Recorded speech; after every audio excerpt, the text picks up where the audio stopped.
Welcome to part 3, the final chapter of Vivian and Taeyong's epic love story. If you missed parts 1 and 2, go watch them first because this finale will hit differently when you know their full journey. In part 1, we saw how a drugged knight led to a contract marriage. In part 2, we watched Vivian transform from servant to award-winning designer. Now in part 3, their love faces the ultimate tests. New enemies, impossible choices, secrets that could destroy everything. This is where we find out if their love is strong enough to survive.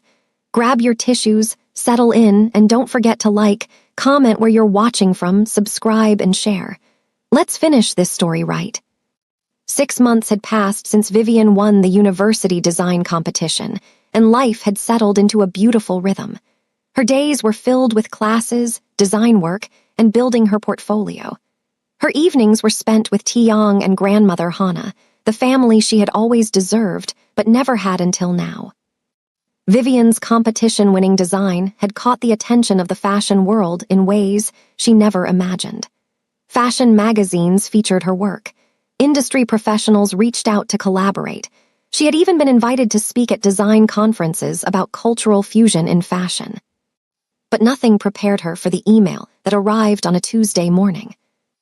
Vivian was in the university studio working on her senior thesis collection when her phone chimed. The sender was Maison Beaumont, one of the most prestigious fashion houses in Paris. Her hands shook as she opened the message. Dear Mrs. Kim, we were captivated by your award-winning design and have been following your work closely. Your unique perspective on cultural fusion represents the future of fashion. We would like to offer you the position of lead designer at Maison Beaumont, based in our Paris headquarters.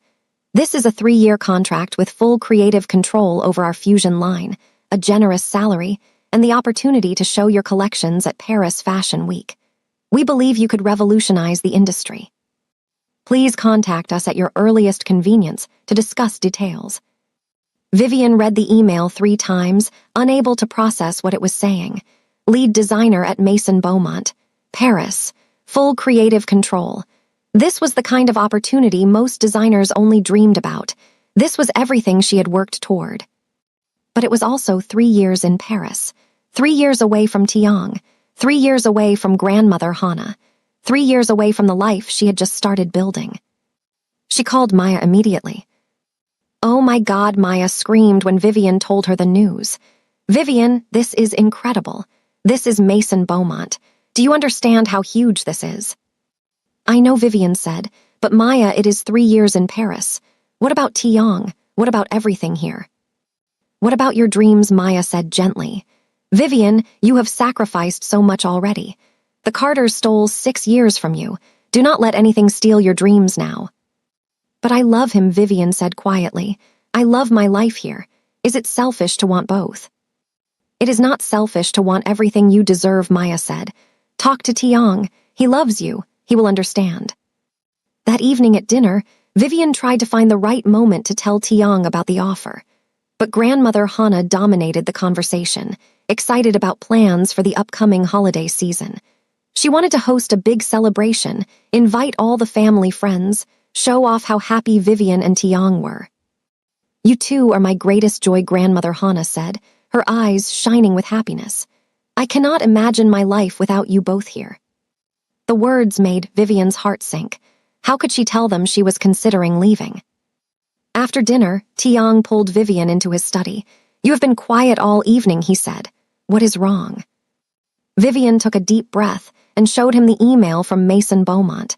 She watched his face carefully as he read, trying to gauge his reaction. When he finished, he was quiet for a long moment. This is an incredible opportunity, he said finally. It is, Vivian agreed, but it is also 3 years in Paris. 3 years, Taeyong repeated. His expression was unreadable. I have not responded yet, Vivian said quickly. I wanted to talk to you first, to figure out what this means for us. What do you want to do? Taeyong asked. I do not know, Vivian admitted. Part of me wants to jump at this opportunity. It is everything I have dreamed about, but part of me cannot imagine leaving you, leaving this life we have built. Taeyong stood and walked to the window, his back to her. When he spoke, his voice was carefully controlled. You should take it, he said. What? Vivian said, surprised. "This is your dream," Vivian Tiang said, still not turning around. "I will not be the reason you give up your dreams. We can make it work. Long distance. Video calls. I can visit when I can." "But 3 years," Vivian said. "I know," Tiang said, "and that terrifies me, but you deserve this opportunity. You have earned it." Vivian walked over to him and turned him to face her. "What if I do not want to be apart for 3 years?" she said. "What if there is another way?" "What other way?" Tiang asked. "I do not know yet," Vivian said, "but let me think about it. Let me see if there is a solution that does not require me choosing between my career and my marriage." Tiang pulled her into his arms. "I love you," he said. "Whatever you decide, I will support you. But please know that losing you for 3 years might actually kill me." Vivian held him tight, her heart aching. She had finally found love and happiness, and now the universe was testing whether she could keep it.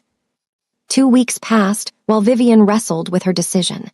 She had asked Mason Beaumont for time to consider their offer, and they had graciously agreed to wait a month for her answer.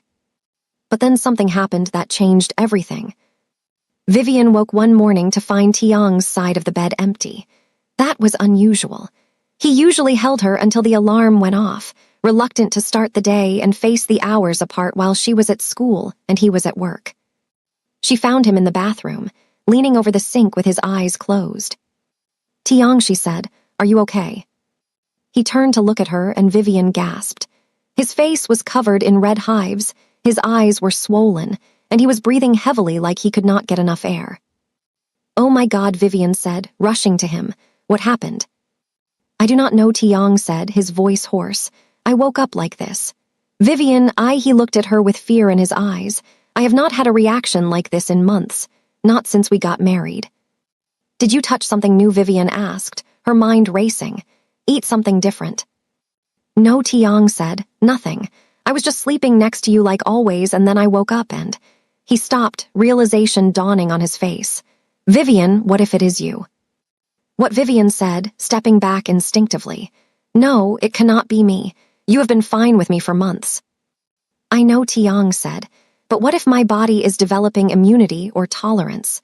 What if I am becoming allergic to you again?" The words hung in the air between them, terrible and terrifying.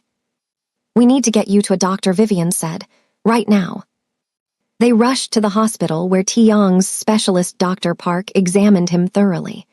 After running tests and taking blood samples, Dr. Park called them into his office with a grave expression. "I am afraid I have concerning news," he said. "Your allergy condition appears to be progressing. The antibodies in your system are increasing rapidly, which suggests your body is becoming more reactive, not less." "But he has been fine for months," Vivian protested. "Ever since we met, he has had no reactions when touching me." "Yes, and that is quite unusual," Dr. Park said. "Typically, this condition either remains stable or worsens over time. The fact that you provided temporary relief was remarkable, but I am afraid it appears that relief is ending." "What does this mean?" Tiang asked. "It means we need to be very careful," Dr. Park said. "If your symptoms continue to worsen, physical contact of any kind could become life-threatening. Not just uncomfortable, but actually dangerous." Vivian felt like the floor had disappeared beneath her. "Are you saying he cannot touch me anymore?" "I am saying we need to monitor the situation very closely," Dr. Park said. "For now, I would recommend minimizing physical contact until we understand what is happening. I will prescribe medication to help manage the symptoms, and we will run more tests next week." In the car ride home, neither of them spoke. Vivian stared out the window, fighting back tears. They had just found each other, just admitted their love was real, and now they might lose the one thing that made their relationship possible, the ability to touch each other. When they arrived home, Grandmother Hana took one look at Tiang's face and immediately called for staff to prepare his room with hypoallergenic everything. She fussed over him like he was a child again, her face tight with worry. That night, Vivian lay alone in the bed she had been sharing with Tiang for months. The space beside her felt impossibly empty. She could hear him in the next room, could imagine him lying there just as lonely as she was, separated by a wall and a medical condition neither of them understood. Her phone buzzed with a message from Mason Beaumont. Just checking in about the position. We are eager to hear your decision. Vivian stared at the message. How could she possibly leave now when Tiang was dealing with a health crisis? But how could she stay and watch him suffer, knowing that her presence might be making it worse? She had never felt so helpless in her life. 3 days after Tiang's health crisis began, a woman arrived at the Kim estate claiming to have an appointment with grandmother Hana. She was tall and elegant, with perfect features and an air of confidence that came from years of privilege. She wore a designer suit. Her name was Isabella Chen, and she was a famous fashion designer from Milan with her own label and boutiques around the world. Vivian recognized her immediately. Every fashion student knew who Isabella Chen was. What Vivian did not know was why Isabella Chen was sitting in their living room having tea with grandmother Hana. Isabella dear, grandmother Hana was saying when Vivian entered. Let me introduce you to my granddaughter-in-law, Vivian. Vivian, this is Isabella Chen. She is an old friend of the family. Mrs. Kim Vivian said politely, shaking Isabella's perfectly manicured hand. Please, call me Isabella, the woman said with a smile that did not reach her eyes. And congratulations on your marriage to Tiang. I heard the news and I simply had to come see him. You know my husband, Vivian asked, something in Isabella's tone putting her on edge. Know him, Isabella laughed. Darling, Tiang and I were engaged years ago, before his condition became too severe. Vivian felt like she had been slapped. Engaged. Tiang had never mentioned being engaged to anyone. It was a long time ago, Isabella continued, clearly enjoying Vivian's shock. We were quite serious. But then his allergy condition worsened and he pushed me away. Said he could not ask me to live a life without physical intimacy. So noble of him. She sipped her tea delicately. I heard he has had some improvement lately, she said, her eyes sharp as she studied Vivian. But I also heard his condition is worsening again. Such a tragedy. Who told you that? Vivian asked. I have my sources, Isabella said. The medical community is small, especially when dealing with rare conditions like Tiang's. In fact, that is why I am here. I have been working with a specialist in Switzerland who believes he has found a treatment. I wanted to offer my help. That is very kind of you, grandmother Hana said, though even she looked uncertain. It is the least I could do, Isabella said. I still care deeply for Tiang, even though we could not be together. I want to see him happy and healthy. Just then, Tiang entered the room. He stopped short when he saw Isabella, his expression shifting from surprise to something Vivian could not quite read. Discomfort, maybe, or guilt. Isabella, he said, what are you doing here? Isabella stood and moved toward him, then stopped, remembering she should not touch him. I heard you were having health problems, she said, and I wanted to help. I have a specialist who might be able to treat your condition properly. Tiang glanced at Vivian, then back at Isabella. That is unnecessary, he said. I have excellent doctors. But are they finding solutions? Isabella asked. Or are they just managing symptoms? Because I have someone who can actually cure you, Tiang. Imagine being free of this condition, being able to live a normal life. I am living a normal life, Tiang said. I have a wife who I love. I am happy. Are you? Isabella asked, her voice soft but pointed. Because from what I hear, you cannot even touch your own wife anymore. Is that the life you want? Is that the life she deserves? The words hit their target. Vivian saw Tiang flinch. I think you should leave, Vivian said, standing up. Thank you for your concern, but as my husband said, we have excellent doctors. Isabella turned to her with a sympathetic smile that made Vivian want to slap her. I understand you are protective of him, she said. But sweetie, you have only known Tiang for a few months. I have known him for years. I know what he needs. And right now, he needs proper medical treatment, not a girl playing dress-up as his wife. How dare you? Vivian started, but Tiang interrupted. Isabella, enough, he said firmly. I appreciate your offer, but it is not welcome. Please leave. Isabella's mask slipped for just a moment, revealing anger underneath. Fine, she said. But when your condition gets worse, when your wife realizes she married someone who can never truly be a husband to her, my offer will still stand. She gathered her designer bag and coat. "Call me when you come to your senses," she said, and swept out of the room like she owned the place. After she left, the room was silent. Grandmother Hana looked between Tiong and Vivian with concern. "You were engaged to her," Vivian said quietly. "A long time ago," Tiong said, "before I met you. It did not work out." "Why did you never mention it?" Vivian asked. "Because it did not matter," Tiong said. "It was years ago. She is part of my past." "It seems like she wants to be part of your present," Vivian said. "Well, she cannot be," Tiong said. "You are my wife. You are my present and my future." But he would not meet her eyes when he said it, and Vivian felt the first seeds of doubt plant themselves in her heart. The tension in the Kim household grew thicker over the following week. Tiong's condition continued to worsen. Even being in the same room as Vivian seemed to trigger mild reactions now. They had stopped sleeping in the same bedroom, stopped having meals together, stopped touching at all. Vivian threw herself into her schoolwork and her decision about the Paris job. She had 2 weeks left to give Mason Beaumont an answer, and increasingly, leaving seemed like the kindest thing she could do. If her presence was making Tiong sick, maybe distance was what he needed. Isabella had been calling and texting Tiong constantly, offering updates on her Swiss specialist and pushing him to accept help. Tiong insisted he was ignoring her, but Vivian noticed he had not blocked her number either. Then, one morning, everything changed. Vivian was at the university when she got a frantic call from one of the Kim household staff.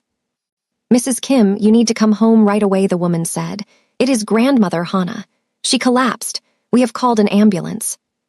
Vivian ran out of class without explanation, catching a taxi to the Kim estate. She arrived just as the ambulance was pulling away, lights flashing. Tiong was climbing into the back, his face pale and terrified. "Wait," Vivian called. "I am coming too." At the hospital, doctors rushed grandmother Hana into emergency surgery. She had suffered a massive stroke, they explained. The next few hours would be critical. Vivian and Tiong sat in the waiting room, not speaking, not touching, both lost in their own fear and guilt. If grandmother Hana died, Vivian thought it would destroy Tiong. She was all he had left of his original family. After 6 agonizing hours, a doctor emerged. "The surgery was successful," he said. "She is stable but very weak. She is asking for both of you." They followed the doctor to the ICU where grandmother Hana lay in bed, looking small and frail in a way Vivian had never seen. Tubes and wires connected her to various machines, monitoring her vital signs. Her eyes opened when they entered, focusing on Vivian and Tiong with surprising clarity despite her weakened state. "Come closer," she whispered. They approached the bed, standing on opposite sides. Grandmother Hana reached out with trembling hands, taking one of Vivian's and one of Tiong's. "I do not have much time," she said. "Listen to me." "Grandmother, you are going to be fine," Tiong started, but she cut him off. "Let me speak," she said firmly. Her grip tightened on their hands. "I have lived a long life, a good life, and the best part of these last months has been watching you two find each other." She looked at Tiong. "Your father had the same condition you have," she said. "The allergy to touch. I never told you because I thought it would only add to your pain, but I need you to know now." Tiong stared at her in shock. "My father, he had this too." "Yes," grandmother Hana said, "and I learned something about it. It was not truly a physical allergy, it was psychological. Rooted in trauma and fear. When he finally addressed his childhood pain through therapy, the symptoms disappeared." She turned to Vivian. "And you, my dear granddaughter, you helped him more than any medicine could. Your presence, your love, it gave him relief because you made him feel safe. You made him feel worthy of love again." Her breathing became labored, and monitors started beeping faster. "Do not let fear separate you," she said. "Do not let anyone convince you that love is not enough. It is everything. It is all that matters." She looked between them with fierce intensity. "Promise me," she said. "Promise me you will fight for each other." "We promise," Vivian said, tears streaming down her face. "We promise," Tiong echoed, his own voice breaking. "Good grandmother Hana said, now go, be together. Life is too short for anything else." The doctor ushered them out as grandmother Hana's condition stabilized. In the hallway, Vivian and Tiang stood facing each other, their grandmother's words echoing between them. My father had this condition, Tiang said, still processing, and it was psychological. Which means yours might be too, Vivian said. Tiang, what if your symptoms getting worse is not about me? What if it is about fear, about stress, about everything that has been happening? The offer from Paris, Tiang said quietly. You are considering leaving me. Maybe my body is reacting to that fear. I do not want to leave you, Vivian said, but I also do not want to be the reason you are suffering. You are not the reason, Tiang said. You are the cure. We just forgot that for a moment. He reached out his hand, palm up, offering. I know we have been avoiding touching, she said, but I am willing to risk it if you are, because grandmother Hana is right. Life is too short. Vivian looked at his outstretched hand. Then she placed her hand in his. Nothing happened. No hives, no swelling, no difficulty breathing. Just the warmth of his skin against hers, the connection they had been denying themselves. Tiang pulled her into his arms and held her tight. I am so sorry, he whispered. I let fear almost destroy us. We both did, Vivian said, but we are not going to let it win. They stood there in the hospital hallway, holding each other, remembering why they had fallen in love in the first place. Over the next week, grandmother Hana slowly recovered, though the doctors warned she would need months of rehabilitation and would likely never regain her full strength. She had been permanently weakened by the stroke, her body finally showing its age. But her mind was sharp as ever, and she used every opportunity to remind Vivian and Tiang of their promise to fight for each other. The deadline for Vivian's decision about the Paris job was approaching.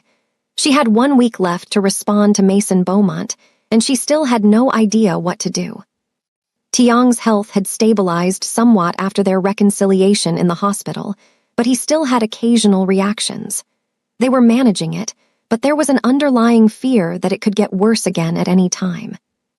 Then Isabella showed up again, this time with her Swiss specialist in tow. Dr. Friedrich Müller was an imposing man with a thick accent and an air of absolute confidence. Isabella had arranged for him to meet with Tiang and present his treatment plan. Against his better judgment, Tiang agreed to hear them out. Vivian insisted on being present. They met in Tiang's office at Kim Industries. Dr. Müller spread out medical charts and research papers, explaining his groundbreaking approach to treating rare allergy conditions. Your case is fascinating, he said to Tiang. The psychosomatic component combined with genuine physical reactions creates a unique treatment challenge, but I believe I can help you. He outlined a treatment plan that would require Tiang to spend 3 months at his clinic in Switzerland, undergoing intensive therapy and medical treatment. 3 months away from my company, Tiang said. That is impossible. Your health is more important than your company, Isabella said. Besides, I could help manage Kim Industries while you are gone. I have business experience. That will not be necessary, Tiang said coldly. The thing is, Dr. Müller said, his treatment requires complete isolation from triggering stimuli. That means no contact with anyone who might cause reactions, including your wife. Vivian felt like she had been punched. You want him to go to Switzerland alone, she said, for 3 months, with no contact. It is the only way to reset his system, Dr. Müller said. Any exposure could compromise the treatment. This is ridiculous, Vivian said. You are asking him to choose between his health and his marriage. Is his marriage worth dying for? Isabella asked sharply. Because that is what will happen if his condition continues to deteriorate. The next severe reaction could cause anaphylactic shock. It could kill him. The words hung in the air, terrible and terrifying. Vivian looked at Tiang and saw the conflict on his face. He was actually considering this. Can I speak to my husband alone? Vivian said. Of course, Isabella said with a satisfied smile. Take all the time you need. After they left, Vivian turned to Tiang. You cannot actually be thinking about this, she said.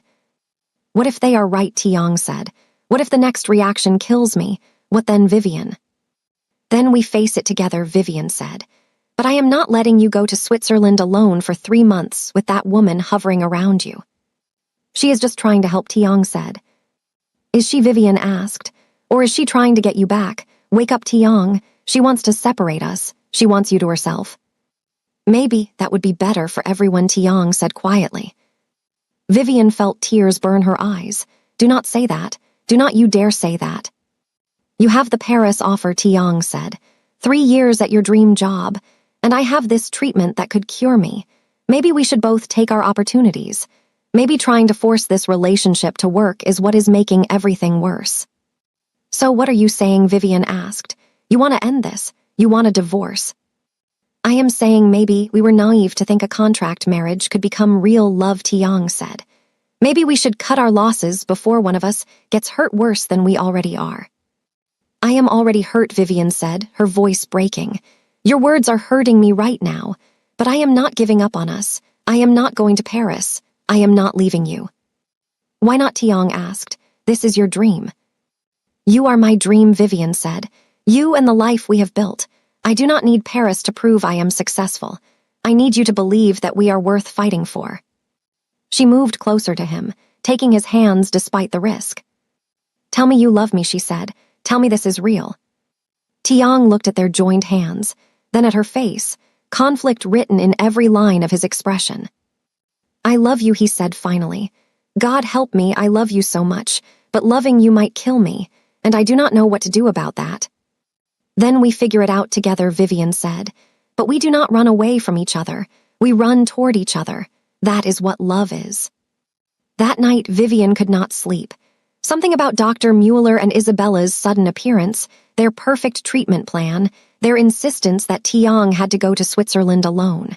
It all felt wrong. She called Maya, even though it was past midnight. I need your help, she said. Something is not adding up about Tiang's treatment. What do you need, Maya asked, instantly alert. You work at the medical research facility, Vivian said. Can you look into Dr. Friedrich Mueller and his clinic in Switzerland? See if his treatment claims check out. Give me a few hours, Maya said. I will call you back. Vivian paced her room, unable to rest. At 3 a.m, Maya called back. Vivian, you need to hear this, Maya said, her voice tight with anger. Dr. Mueller's clinic lost its medical license 2 years ago. Multiple patients filed complaints about ineffective treatments and financial exploitation. He is essentially a fraud. What Vivian said, but Isabella presented him as this renowned specialist. There is more, Maya said. I did some digging into Isabella Chen. She has a history of this. 6 years ago, she was dating another wealthy businessman in Milan. When he started seeing someone else, Isabella hired a fake doctor to convince him his new girlfriend was causing his health problems. She broke them up and swooped in. The guy eventually found out and pressed charges, but Isabella settled out of court. She has done this before, Vivian said, rage building in her chest. It gets worse, Maya said. I accessed Tiang's medical records. Do not ask me how.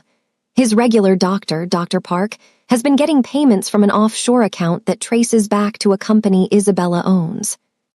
She has been bribing his doctor, Vivian said. It looks like it, Maya confirmed. I think Dr. Park has been giving Tiang medication that causes allergic reactions instead of treating them, to make him think his condition is worsening. That is insane, Vivian said. That is criminal. It is also provable, Maya said. I have documentation. Bank transfers, pharmacy records, everything. Vivian, you need to expose this before Tiang agrees to go to Switzerland. Vivian looked at the clock. It was 3:30 in the morning, but this could not wait. Can you send me everything you found, she asked. Already done, Maya said. Check your email. And Vivian, be careful. Isabella has money and connections. She will fight dirty. So will I, Vivian said. She spent the next few hours reviewing every document Maya had sent. The evidence was damning. Dr. Park had been receiving monthly payments of $50,000 from Isabella's shell company for the past 4 months, right around the time Tiang's symptoms started worsening. The medications Dr. Park had prescribed were not allergy treatments at all. They were actually compounds known to trigger allergic responses in people with sensitivities. He had been deliberately making Tiang sick. And Dr. Mueller's clinic in Switzerland had been shut down after patients complained.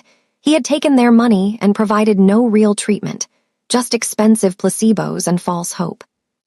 Isabella had orchestrated everything. The worsening symptoms, the fake specialist, the pressure to go to Switzerland, all to separate Vivian and Tiang so she could insert herself back into his life.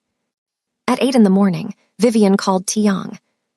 "I need you to come home right now," she said. "I have something you need to see, and call your lawyer. We are going to need legal counsel." "Vivian, what is going on?" Tiang asked. "Just trust me," Vivian said. "Please." An hour later, Tiang arrived home with his lawyer. Vivian spread out all the evidence on the dining room table. As Tiang read through the documents, his face went from confusion to disbelief to rage. "She did this," he said. "Isabella poisoned me. She paid my doctor to make me sick. And she hired a fake specialist to convince you to go to Switzerland with her," Vivian added, "where she would have had you isolated and under her control for 3 months. This is attempted murder," Tiang's lawyer said. "At minimum, it is assault, fraud, and conspiracy. Mr. Kim, you have grounds to press serious criminal charges." "I want her arrested," Tiang said. "I want Dr. Park arrested. I want them both to pay for this." "I will contact the authorities immediately," the lawyer said. "With this evidence, we have a very strong case." Tiang turned to Vivian, his eyes filled with gratitude and remorse. "You saved me," he said.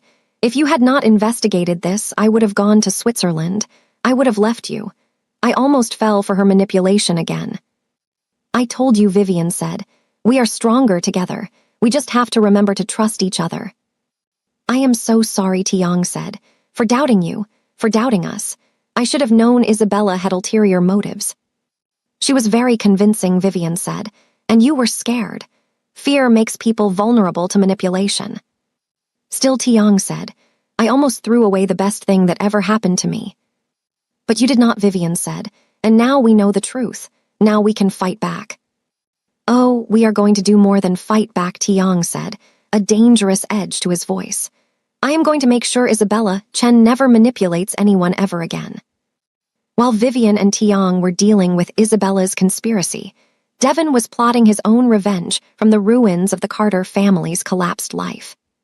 Living in a cramped apartment, working a menial job, watching his mother and Celeste struggle with poverty for the first time in their lives, Devon blamed everything on Vivian.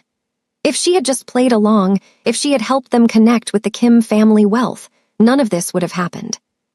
So when Isabella Chen contacted him with an offer, he jumped at the chance for payback.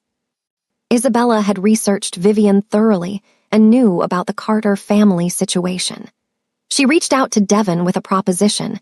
She would pay him $100,000 if he could provide information that would destroy Vivian's reputation and marriage. Devon delivered everything he could. Fabricated documents suggesting Vivian had been planning to leave Tiang for the Paris job all along. Edited emails that made it look like she was only staying for the Kim family money. False testimony from people claiming Vivian had always been a gold digger looking for a wealthy man to exploit. Isabella took all of this material and crafted a devastating media story. She leaked it to tabloid journalists with connections to her family, ensuring it would be published before anyone could verify the facts.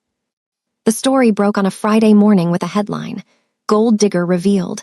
Kim Industries heir's wife plotted Paris escape with fortune." The article painted Vivian as a calculating social climber who had manipulated Tiang from the beginning. It claimed she had deliberately targeted him because of his medical condition, knowing he would be vulnerable. It suggested her entire persona, the struggling fashion student, the abused daughter, the devoted wife, was all an elaborate con. Within hours, the story went viral. Social media exploded with commentary. People who had praised Vivian's competition win now questioned whether she had cheated or slept her way to success. Fashion brands that had wanted to collaborate suddenly went silent. Even some of her professors at Ashford University seemed to view her differently. By afternoon, reporters were camped outside the Kim estate. Paparazzi followed Vivian when she tried to go to class. Students whispered and pointed at her in the hallways. Maya found her crying in the university bathroom. "Do not let them win," Maya said fiercely. "This is what they want. They want to break you." "It is working," Vivian said. "Maya, everyone believes I am this terrible person. Even people who know me are starting to doubt." "Then we prove them wrong," Maya said. "We find the truth and we shove it in their faces." How, Vivian asked. "Devin has fabricated evidence. He has people willing to lie. How do I fight that?" "The same way you found out about Isabella," Maya said. "You dig. You investigate. You find the real evidence." That night, Tiong held a press conference. He stood at a podium outside Kim Industries headquarters with Vivian by his side. "The recent stories about my wife are categorically false," he said, his voice firm and clear. "Vivian Carter Kim is a woman of integrity who has been unfairly targeted by people with malicious intent. I know her character. I know her heart, and I stand by her completely." He took Vivian's hand. "My wife could have left me many times," he continued. "When my health was failing, when her career opportunities arose, when staying with me became difficult. But she chose to stay. She chose us, because that is who she is. Someone who values love and loyalty over convenience and profit." Reporters shouted questions, but Tiong ignored them. "To those who have spread these lies," he said, "I say this. You have made a grave mistake. Attacking my wife is attacking me, and I will use every resource at my disposal to expose the truth and hold you accountable." He and Vivian turned and walked back into the building, leaving the press clamoring behind them.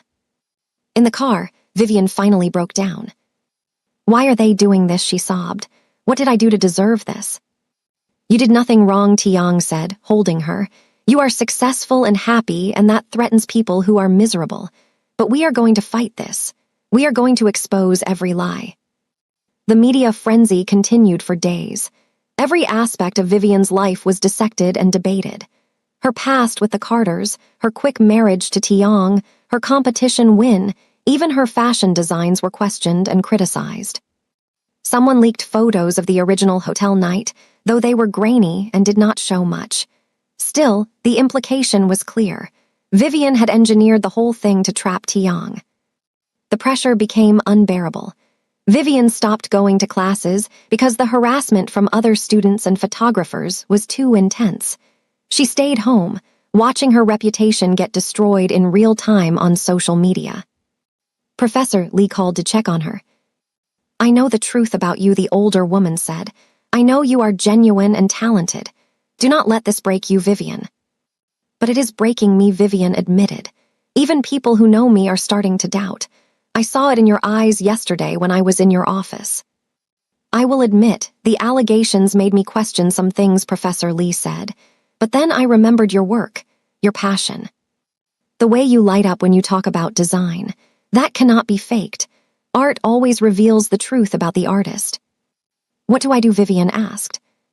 "You keep creating," Professor Lee said. "You keep being yourself. The truth always comes out eventually."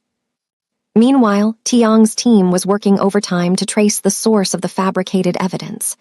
They tracked down the witnesses Devin had provided and discovered they were actors he had hired on social media. They found the original, unedited emails that proved Devin had fabricated the ones that made Vivian look bad. And then they discovered something even more damaging. Phone records showing that Devin and Isabella had been in constant contact for weeks, planning their strategy. Bank records showing Isabella had paid Devin the promised $100,000. It was all the evidence they needed to prove conspiracy. But the constant pressure and stress were taking their toll on Tiong too. Despite knowing intellectually that the stories about Vivian were false, the seeds of doubt had been planted. Late one night, unable to sleep, he found himself looking at the documents from Mason Beaumont again. The offer to Vivian, 3 years in Paris, full creative control. It was an incredible opportunity. What if, a small voice whispered in his mind, what if she does resent me for making her turn it down? What if years from now, she looks back and realizes she sacrificed her dreams for me? He thought about Isabella's words. Is that the life she deserves? In the dark hours before dawn, fear and exhaustion made him vulnerable to doubt. He started imagining scenarios where Vivian eventually left him anyway, where she woke up one day and realized she had made a mistake marrying him. The next morning at breakfast, he was distant and quiet. Vivian noticed immediately. What is wrong, she asked. Nothing, Tiang said, just tired. You are lying to me, Vivian said. I can tell. What is going on?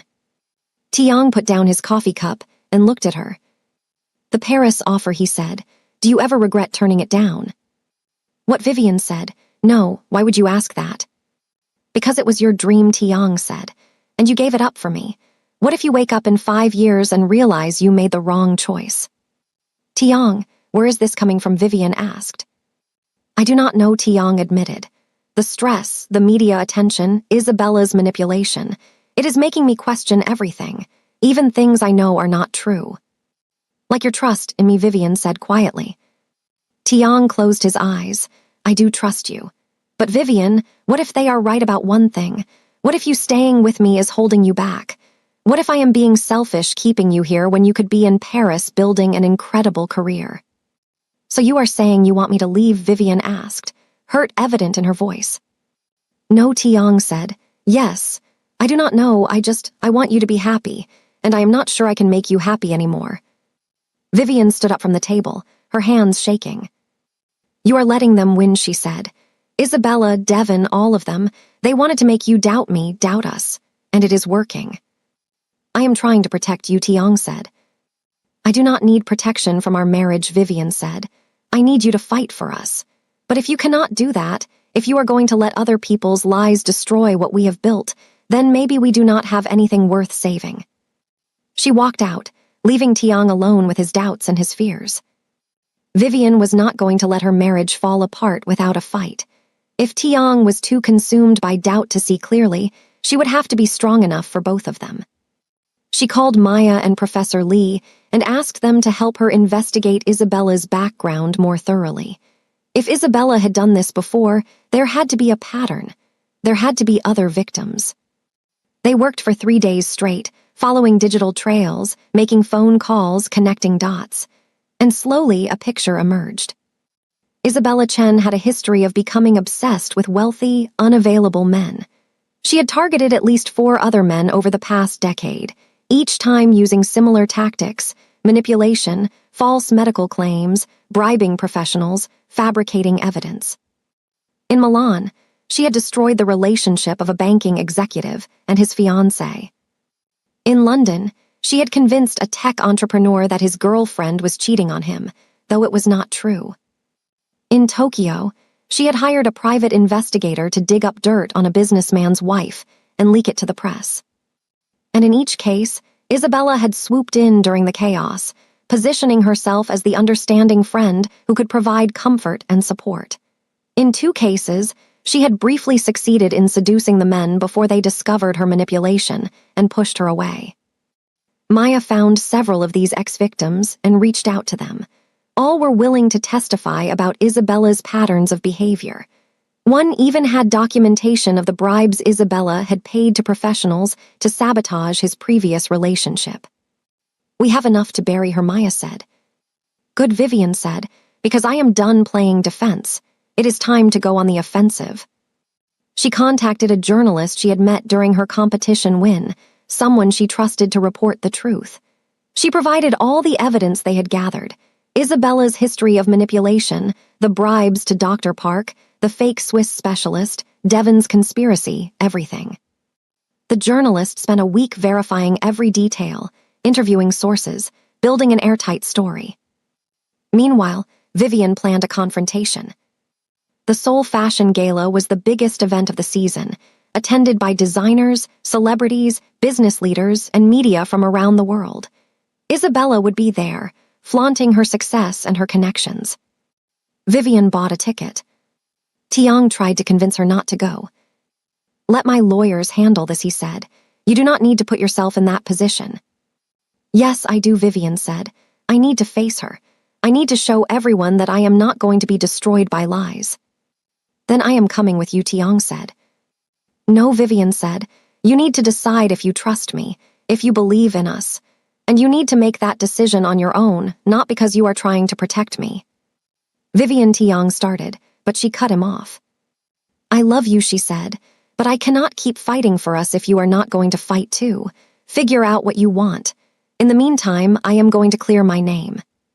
The night of the gala, Vivian wore a gown she had designed herself, a stunning creation in midnight blue that made her look like royalty.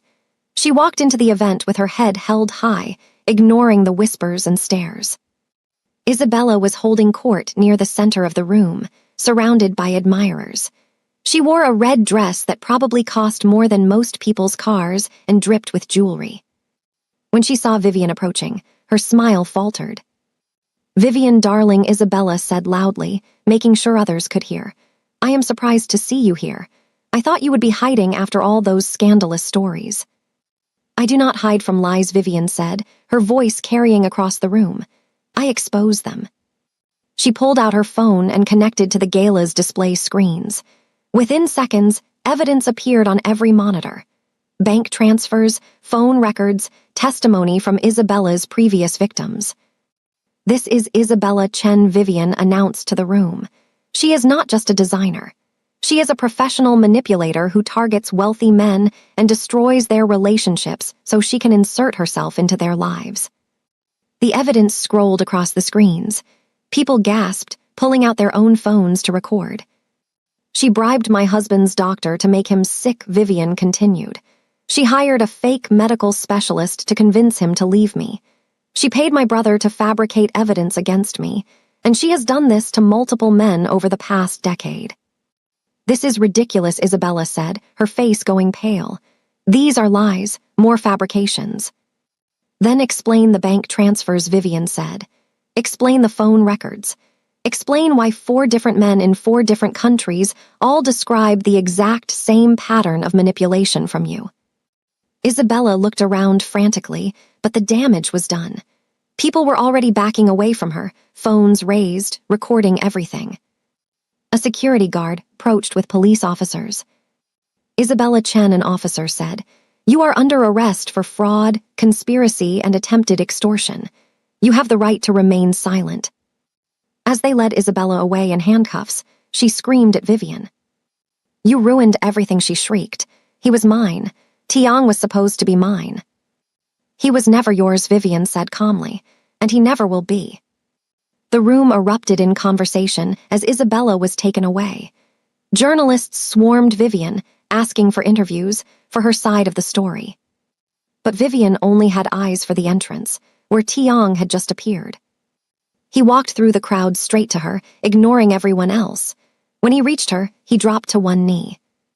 The room went silent. Vivian Carter, Kim Tiang said, "I have been a fool. I let fear and doubt almost destroy the best thing in my life. I am sorry for not trusting you, for not fighting hard enough, for letting other people's poison infect my mind." He pulled out a small box and opened it to reveal a stunning ring. "I know we are already married," he said, "but I want to do this right. I want to ask you properly with no contracts, no conditions, no doubts. Vivian, will you stay married to me? Will you build a life with me? Will you choose me every day the way I choose you?" Tears streamed down Vivian's face. "Yes," she said, "yes to all of it." Tiang stood and slipped the ring on her finger, then pulled her into his arms and kissed her deeply, not caring that hundreds of people were watching and recording. When they finally broke apart, the room erupted in applause. The evidence against Devon was overwhelming.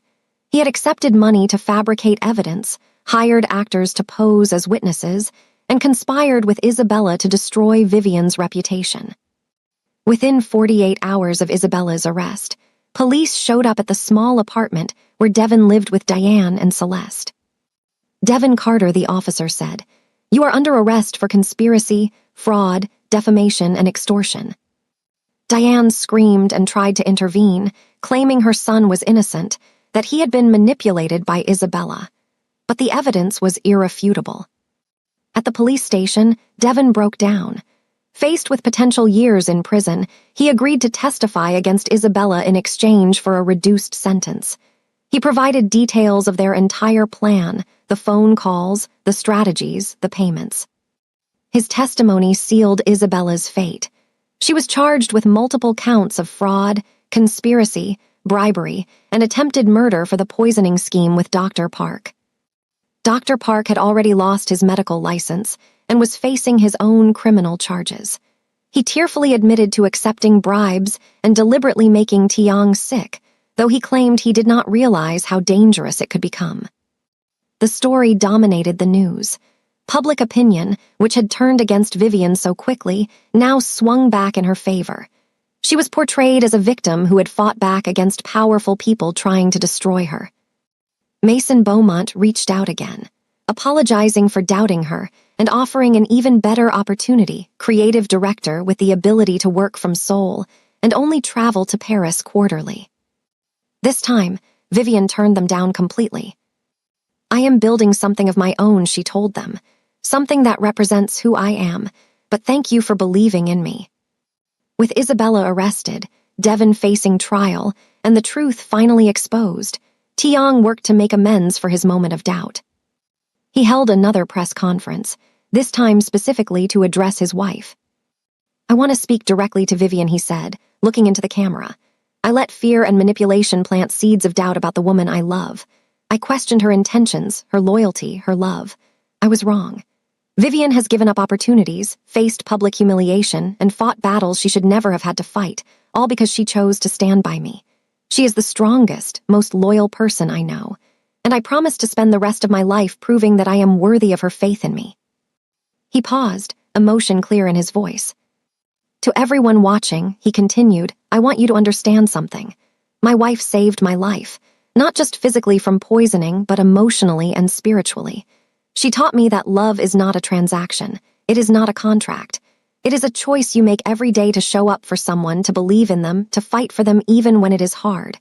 Vivian chose me every single day, and I will choose her for the rest of mine." The press conference went viral.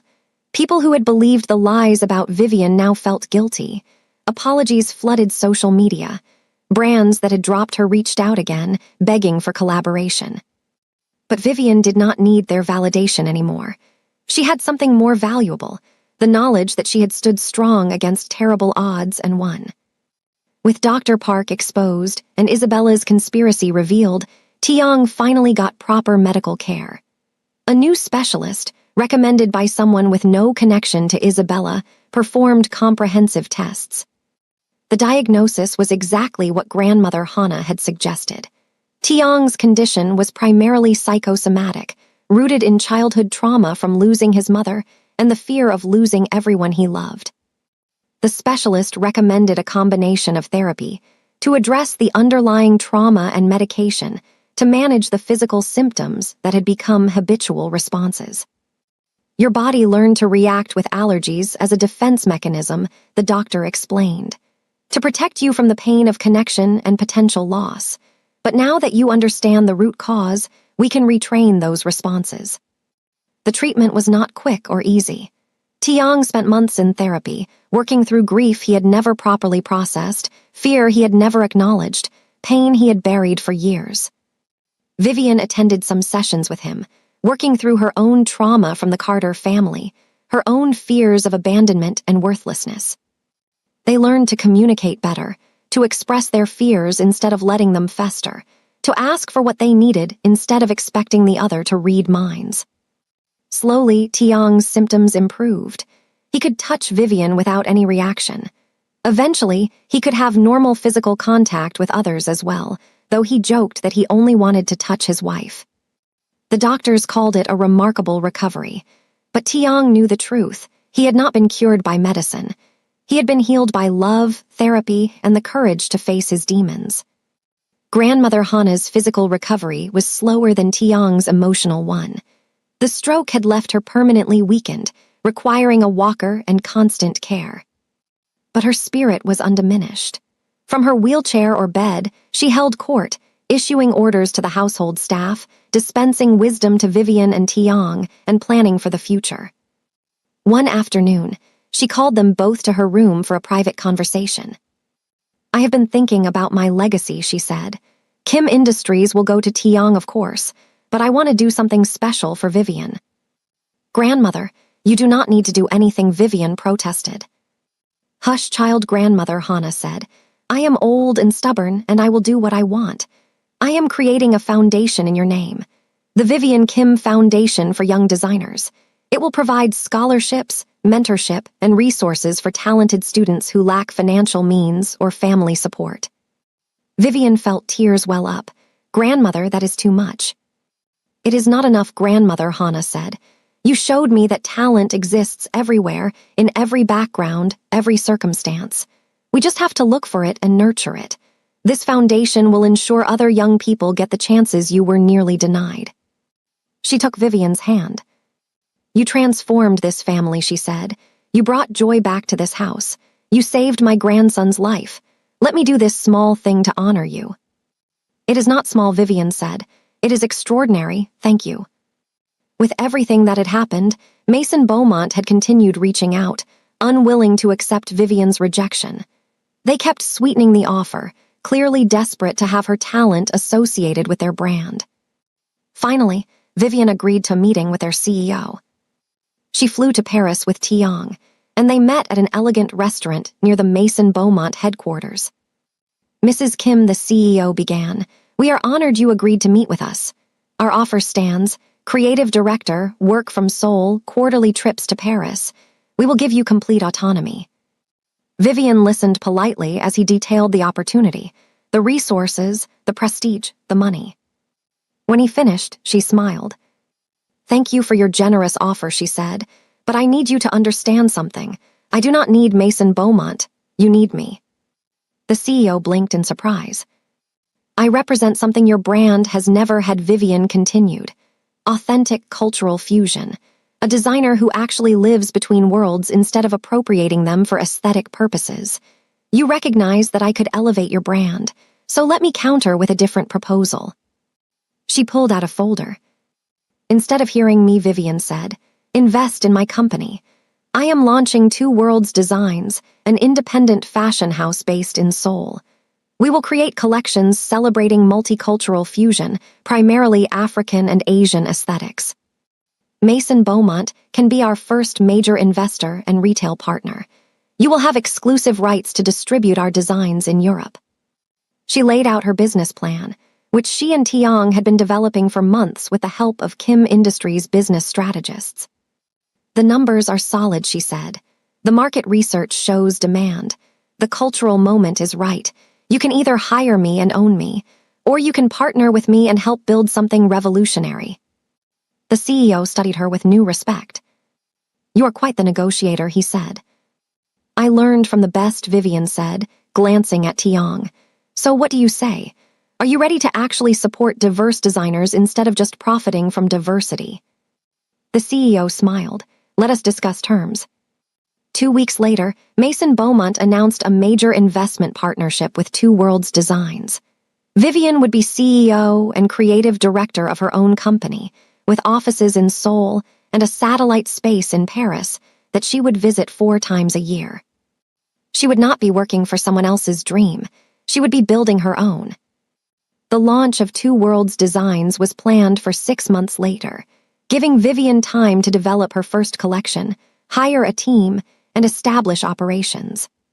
Tiang used Kim Industries' resources to help secure manufacturing partnerships, retail distribution, and media coverage. But he was careful to let it be Vivian's company, not his. This was her achievement, her vision, her success. Vivian's first collection was inspired by her journey. From invisible to unforgettable, from servant to queen, from powerless to powerful. Each piece told part of that story through color, fabric, and design. The collection included a recreation of her competition-winning design, updated and perfected. But it also featured new pieces that pushed boundaries even further. An evening gown that combined Nigerian Ankara prints with Korean hanbok structure. A suit that merged West African kente cloth with Japanese origami folding techniques. A wedding dress that blended traditional Ethiopian habesha chemise with modern Korean minimalism. Every piece celebrated the beauty of cultural fusion without erasing the distinct identity of either tradition. It was exactly what Vivian had always dreamed of creating. The launch event was held at a prestigious gallery in Seoul, attended by fashion industry leaders, celebrities, and press from around the world. Grandmother Hannah sat in the front row in her wheelchair, beaming with pride. Maya and Professor Lee were there, both having been instrumental in supporting Vivian through everything. And Tiang stood backstage with Vivian as the show was about to begin, holding her hands and looking at her with absolute adoration. "Are you nervous?" he asked. Terrified, Vivian admitted, "What if no one likes it? What if I fail?" "You are not going to fail," Tiang said. "But even if you do, even if this whole thing crashes and burns, you will still be the woman who had the courage to try. And I will still be the luckiest man in the world because I get to be married to you." Vivian kissed him. "Thank you for everything, for believing in me even when I could not believe in myself." "Always," Tiang said. "Now go out there and show them what you are made of." The show was a triumph. Each model that walked down the runway brought gasps and applause from the audience. Fashion critics immediately declared it one of the most important collections of the decade. Orders flooded in from retailers worldwide. When Vivian took her final bow, the applause was deafening. She looked out at the audience and saw her chosen family, Tiang, grandmother Hana, Maya, Professor Lee, all on their feet cheering for her. This was her moment, her victory, her proof that she was exactly as worthy as she had always dreamed of being. While Vivian's star was rising, the Carter family was experiencing their final fall. Devon's trial was swift. With his own testimony against Isabella and the mountain of evidence against him, the prosecution pushed for the maximum sentence. He was convicted of multiple counts of fraud, conspiracy, and defamation, and sentenced to 5 years in prison. Diane and Celeste, who had known about Devon's plan but not directly participated, avoided criminal charges but faced civil lawsuits. Multiple parties sued them for damages, including Vivian, Tiang, and several of Isabella's previous victims who had been inspired to come forward. The civil cases dragged on for months, but eventually resulted in judgments that stripped the Carters of what little assets they had left. They were forced to declare bankruptcy. Bernard, recovering from his heart attack, finally seemed to experience genuine remorse. From his hospital bed, he wrote Vivian a letter. "Dear Vivian, I know I have no right to ask for your forgiveness. What we did to you over those 6 years was inexcusable. We took you from your grandmother, from the only person who truly loved you, and we treated you like a servant instead of a daughter. We stole years of your life, years you should have spent pursuing your education and your dreams. And then, even after you escaped, we tried to destroy you again. I understand if you hate us. We deserve your hatred.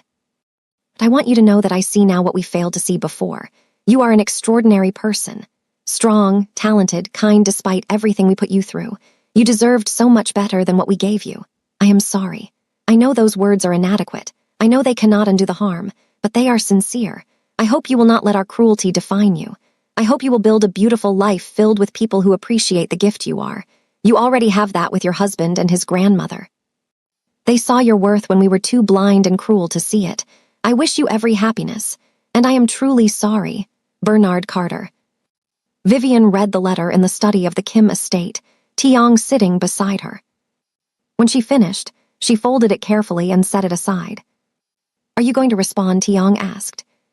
"No," Vivian said. "Some apologies come too late. I appreciate that he is sorry, but it does not change what happened. It does not give me back those 6 years. I am not going to carry hatred for them, but I am also not going to let them back into my life, not even for closure." She looked at Tiang. "You taught me something important," she said. "Forgiveness is not the same as reconciliation. I can choose not to hate them without choosing to include them in my life. I can acknowledge the apology without accepting it. I can move forward without them." "That is very wise," Tiang said. "I learned it from watching you," Vivian said. "The way you handled Isabella. You did not seek revenge. You just wanted justice and for her to leave you alone. That is what I want with the Carters. Justice happened. They lost everything they valued: wealth, status, reputation. And now I want them to simply not exist in my world anymore." "So what will you do with the letter?" Tiang asked. "Keep it," Vivian said, "as a reminder of how far I have come, but I will not respond. My life is too full of good things to make room for their regret." 1 year after the launch of Two Worlds Designs, Vivian was preparing for her biggest show yet. Seoul Fashion Week, main stage, closing night. This was the most prestigious slot, reserved for designers at the top of their game. In just 1 year, Two Worlds designs had become a global phenomenon. Celebrities wore Vivian's designs to major events. Fashion magazines featured her collections. She had been named one of the most influential designers of her generation. But success had not changed her. She still designed every piece herself, still worked closely with artisans to ensure quality, still made sure that her company's values aligned with her personal ethics. She had also launched the scholarship program through the Vivian Kim Foundation, providing full funding for 10 talented students each year to attend design school regardless of their financial situation. The first class of scholars was already showing immense promise. The day before the fashion show, Vivian woke feeling nauseous. She had been exhausted for weeks, attributing it to stress and long work hours, but this felt different. Tiang insisted she see a doctor before the show. "If you collapse on the runway tomorrow, it will be very dramatic, but not in a good way," he said. At the doctor's office, Vivian went through the standard examination. When the doctor returned with results, she was smiling. "Congratulations, Mrs. Kim," she said. "You are pregnant." Vivian stared at her, unable to process the words. "What?" "About 8 weeks along," the doctor said. "Everything looks healthy. You will need to take it easy, reduce stress, get more rest." "But the show is tomorrow," Vivian said. "I cannot take it easy." "Then do the show and rest afterward," the doctor said. "But Mrs. Kim, you are going to be a mother. You need to start taking better care of yourself." In the car, Vivian was silent as Tiang drove them home. "Are you okay?" he asked. "I am pregnant," she said, still in shock. "We are having a baby." "I heard," Tiang said, a huge smile spreading across his face. "Vivian, this is incredible." "But the doctors said it was nearly impossible," Vivian said, "after the malnutrition and stress from the Carter years." "Apparently not impossible," Tiang said, "just improbable. Vivian, we are having a baby." The reality hit her then, and she started crying, overwhelmed with joy and fear and disbelief. "What if I am a terrible mother?" she said. "What if I mess this up?" "You are going to be an amazing mother," Tiang said. "Just like you are an amazing wife and designer and person. Our child is so lucky." That night, they told grandmother Hannah. The elderly woman cried tears of joy, her greatest wish finally coming true. "I will get to hold my great-grandchild," she said. "I will get to see the next generation. Thank you both." The next day, Vivian walked the runway after her fashion show to take her final bow. The collection had been flawless, a celebration of motherhood and legacy, and the passing of wisdom from one generation to the next. She had designed it before knowing she was pregnant, but now it felt prophetic. As the applause thundered around her, Vivian made a spontaneous decision. She took the microphone from the announcer. "Thank you all for coming tonight," she said. "This collection is about legacy, about what we leave behind, about the gifts we give to the future. And I want to share something personal with you tonight." She looked at Tiang standing in the front row, his eyes full of love and support. "I am pregnant," she announced. The audience erupted in cheers and applause. Cameras flashed. People stood for a standing ovation. Tiang rushed onto the stage and embraced her, both of them crying tears of joy in front of thousands of people. It was messy and public and completely unplanned, and it was perfect. The announcement of Vivian's pregnancy became international news. Fashion magazines wanted to do maternity spreads. Baby product companies wanted endorsement deals. Everyone wanted a piece of the feel-good story about the designer who had overcome abuse and scandal to build an empire and start a family. But Vivian and Tiang kept most of the pregnancy private. They shared a few updates on social media, but mostly focused on preparing for their child's arrival. They converted one of the rooms in the Kim estate into a nursery, decorated with a blend of Korean and African cultural elements. Grandmother Hannah insisted on buying enough clothes and toys for 10 bobbies. Maya threw a baby shower that was attended by everyone who had supported Vivian through her journey. The pregnancy was not easy. Vivian dealt with severe nausea in the first trimester and exhaustion throughout. Her doctors monitored her closely, concerned about complications from her past malnutrition. But despite the difficulties, Vivian had never been happier. She would place Tiang's hand on her growing belly to feel the baby kick, and they would talk about names, about the future, about what kind of parents they wanted to be. "I want our child to know they are loved unconditionally," Vivian said one night. "I want them to never doubt their worth or their place in our family." "They will know," Tiang promised. "Every single day, they will know they are loved." 7 months into the pregnancy, Vivian went into early labor. It was terrifying, rushing to the hospital with Tiang driving frantically and grandmother Hana on the phone, with doctors making sure everything would be ready. The delivery was long and difficult. Vivian labored for 12 hours before their daughter was finally born, tiny but healthy, with a powerful set of lungs that announced her arrival to the entire hospital. Tiang cut the umbilical cord with shaking hands, tears streaming down his face. When the nurse placed the baby in Vivian's arms, she looked down at the tiny, perfect face and felt her entire world shift. "Hello, my love," Vivian whispered. "I am your mama, and I am going to love you forever." They named her Amara Hana Kim. Amara meaning grace in Ibo, and Hana to honor the great-grandmother who had saved Vivian and given her a family. 5 years passed in a blur of joy, and challenges and growth. Two World's Designs expanded to become one of the most successful independent fashion houses in the world. Vivian opened additional offices in New York, Lagos, and London. Her designs were worn by celebrities, politicians, and regular people who saved up to afford a piece from her collections. But Vivian was most proud of the Two Worlds Foundation, which now funded 50 scholarships per year, and had helped launch the careers of dozens of talented designers from underprivileged backgrounds. Tiang's health had completely stabilized. He could touch anyone without reaction, and he joked that he only had an allergic reaction to people who annoyed him. He had expanded Kim Industries as well, but had learned to balance work with family time. Grandmother Hana, now in her 80s, had slowed down significantly but remained sharp and engaged. She spent her days playing with her great-grandchildren and dispensing wisdom to anyone who would listen. Yes, great-grandchildren plural. 2 years after Amara was born, Vivian gave birth to a son, Kofi Tiang Kim. He had his father's intense eyes and his mother's bright spirit, and kept the entire household entertained with his antics. On a warm afternoon, Vivian sat in the garden of the Kim estate watching Tiang play with the children. Amara was 5 now, curious and brilliant, and already showing an interest in fabrics and colors. Kofi was 3, energetic and fearless, and absolutely convinced he could fly if he jumped high enough. Grandmother Hana sat beside Vivian in her wheelchair, the two of them enjoying the peaceful scene. "You have built a beautiful life, dear," Grandmother Hana said. "We have," Vivian corrected. "You built this life too. You gave me a chance when no one else would. You saw value in me when I could not see it in myself."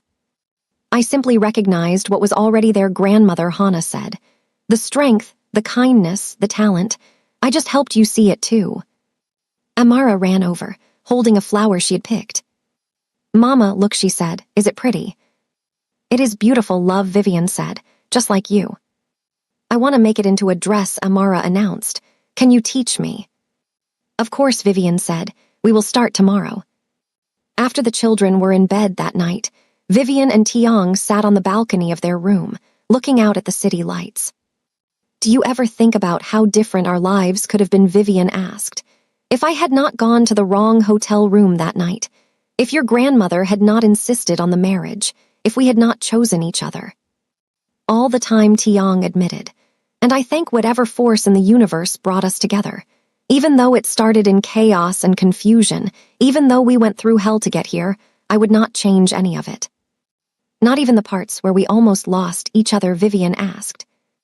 "Especially not those parts," Tiang said, "because they taught us to fight for what we have, to not take each other for granted, to choose each other actively instead of passively."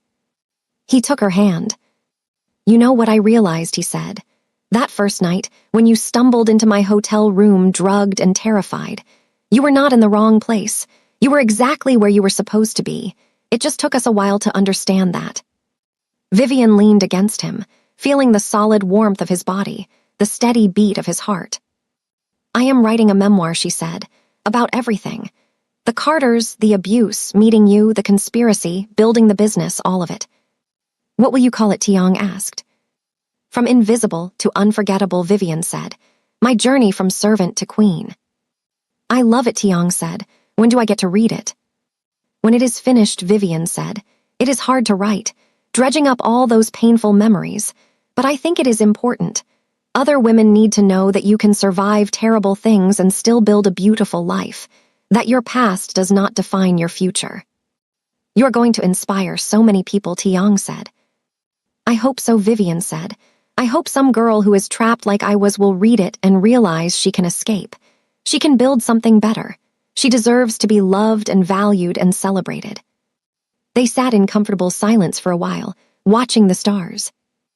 Remember our contract, Tiong said suddenly. The marriage contract, Vivian asked.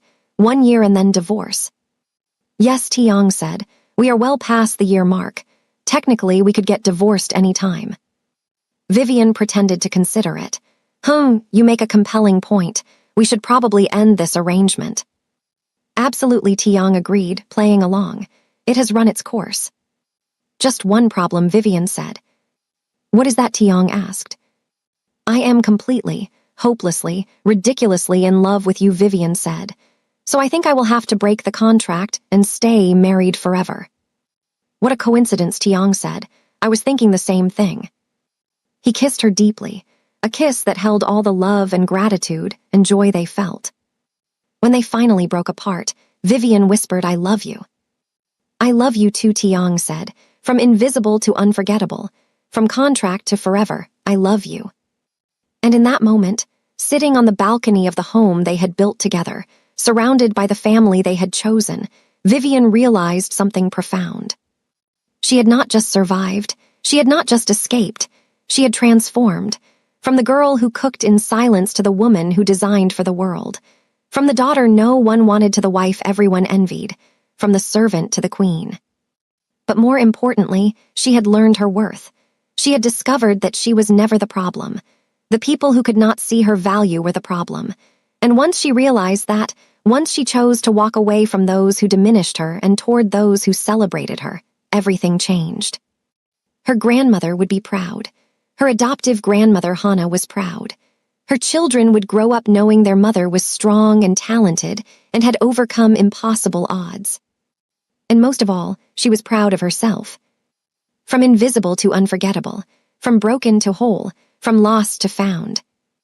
This was her story, this was her truth, this was her happily ever after. And it was just the beginning. And that's the end of Vivian and Tiong's incredible journey. From a drugged night in a hotel room to building an empire and a family together. From contract marriage to real, forever love. This story proves that your past doesn't define your future, that you can survive terrible abuse and still build something beautiful. That real love fights for you, protects you, and helps you become the best version of yourself. If you loved this story, please like this video, comment your favorite moment from all 3 parts, subscribe so you never miss future stories, and share this with someone who needs to hear that they are worthy of love and success. Thank you so much for going on this journey with me. Vivian and Tiong's story will always hold a special place in my heart, and I hope it inspires you the way it inspired me. Until next time, remember, you are never invisible. You are unforgettable. You are enough.